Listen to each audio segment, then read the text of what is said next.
Shalom Bapak Ibu Saudara yang terkasih di dalam nama Tuhan Yesus Kristus. Bagaimana kabarnya hari ini? Kiranya kasih dan sukacitanya daripada Allah saja boleh ada pada Bapak Ibu Saudara sekalian.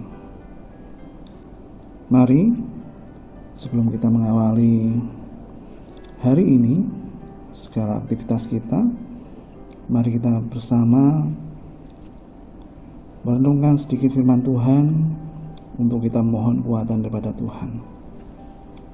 Mari kita berdoa. Tuhan Yesus, terima kasih atas kasih karunia-Mu, atas berkat-Mu, kami boleh kembali menikmati pagi ini Tuhan. Terima kasih buat segala sesuatunya, dan tentunya Tuhan pagi ini dengan penuh ungkapan syukur kami tak henti-hentinya Tuhan melihat setiap karya ciptaan-Mu, melihat setiap karya-Mu di dalam hidup kami, dan tentunya sungguh kami boleh mengucap syukur Tuhan. Dan saat ini, saat kami hendak memulai hari ini Tuhan, tolong kami Tuhan untuk kami boleh mendapatkan kekuatan yang daripada Tuhan, untuk kami boleh merenungkan firman-Mu, sedikit bagian dari firman-Mu, dan kiranya itu boleh menjadi kekuatan penopang untuk hidup kami, terkhusus untuk hari ini Tuhan. Terima kasih Tuhan Yesus, di dalam nama-Mu Tuhan Yesus kami berdoa dan bersyukur. Amin. Bapak Ibu dan Saudara yang terkasih di dalam Tuhan Yesus Kristus, bacaan kita pagi ini diambil dari Amos pasal yang kelima ayat 4-6. Amos pasal 5 ayat 4-6 yang demikian. Sebab beginilah firman Tuhan kepada kaum Israel, carilah aku, maka kamu akan hidup. Janganlah kamu mencari Betel, janganlah pergi ke Gilgal, dan janganlah menyeberang ke Beersheba, sebab Gilgal pasti masuk ke dalam pembuangan, dan Betel akan lenyap. Carilah Tuhan, maka kamu akan hidup, supaya jangan ia memasuki keturunan Yusuf bagikan api, dan memakannya habis dengan tidak ada yang memadamkan bagi Betel. Demikian bacaan kita dari Amos pasal 5 ayat 4 sampai yang ke-6. Bapak, Ibu, dan Saudara yang terkasih dalam Tuhan Yesus Kristus, ketika kita lapar, tentunya apa yang kita cari? Ya, tentu adalah makanan. Demikianlah juga kalau kita sedang haus, tentunya air yang kita cari untuk kita minum. Tetapi apakah semua makanan dan minuman yang kita makan dan minum saat lapar dan haus itu bisa bermanfaat baik untuk tubuh kita? Tentu saja tidak. Seperti pada bacaan kita tadi, jadi pada zaman Amos, umat tidak begitu saja bisa mendengarkan firman Tuhan.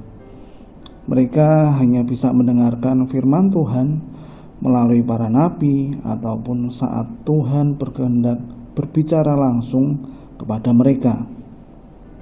Seperti halnya lapar dan haus akan kebutuhan jasmani, tentunya juga akan membahayakan hidup, gitu ya.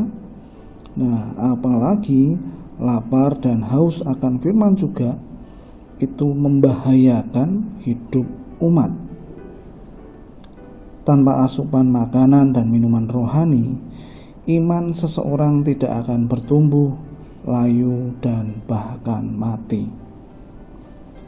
Ketika lapar dan haus akan firman terjadi, reaksinya bisa bermacam-macam tentu saja. Orang yang lapar dan haus itu bisa mencari kemana saja untuk mendapatkan firman tersebut. Persoalannya, ketika orang yang lapar dan haus akan firman Tuhan ini bisa terperdaya dengan firman yang semu.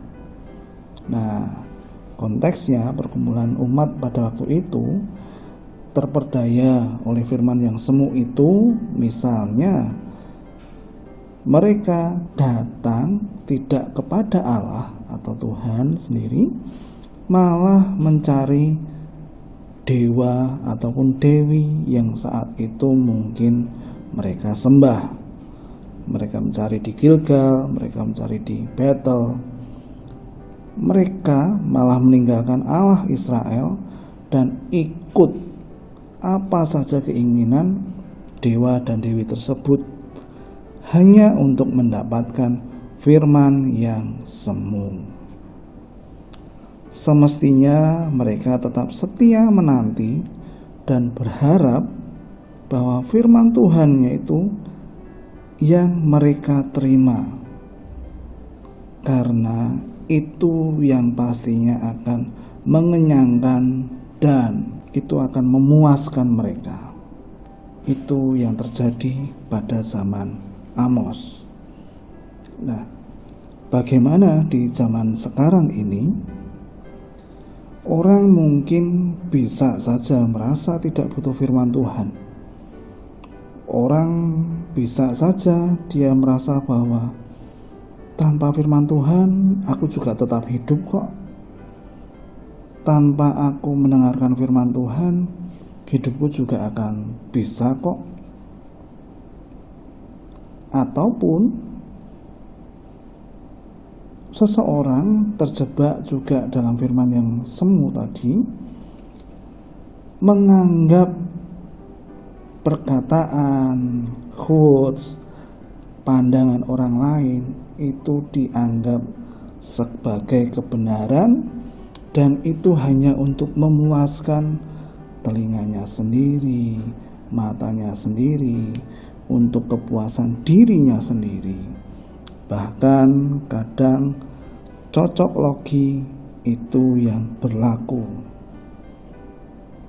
Karena ini sesuai dengan apa yang ada di dalam hatiku, ya aku ikuti. Di zaman yang berlimpah dengan informasi ini, bahkan kita bisa mendapatkan firman Tuhan dari media apapun, kita perlu meminta hikmat Tuhan supaya kita sungguh-sungguh bertumbuh di dalam firman-Nya. Jangan sampai kita terjebak pada firman yang semu, kebenaran yang semu, itu hanya untuk kepuasan diri kita. Ingatlah, kebenaran firman Tuhan itulah yang sejati, itulah yang seharusnya kita cari, itulah yang seharusnya menjadi pegangan hidup kita. Karena hanya di dalam firman Tuhan kita bisa bertumbuh iman kita bisa melihat setiap karya Allah yang begitu indah, yang begitu mulia, yang begitu luar biasa. Dan kiranya lewat bagian firman Tuhan ini juga mengingatkan kita, setiap firman yang menjadi teguran untuk kita, membuat kita bertobat pada Allah, setiap firman yang mengingatkan janji Tuhan, itu yang menolong kita untuk semakin berharap pada Tuhan, dan semuanya boleh membawa sukacita dan tentunya pujian dan hormat kepada Tuhan saja.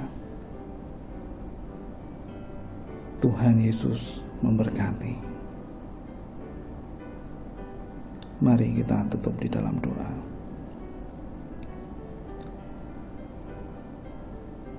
Bapa kami Tuhan Yesus Kristus, kami bersyukur Tuhan buat pagi ini.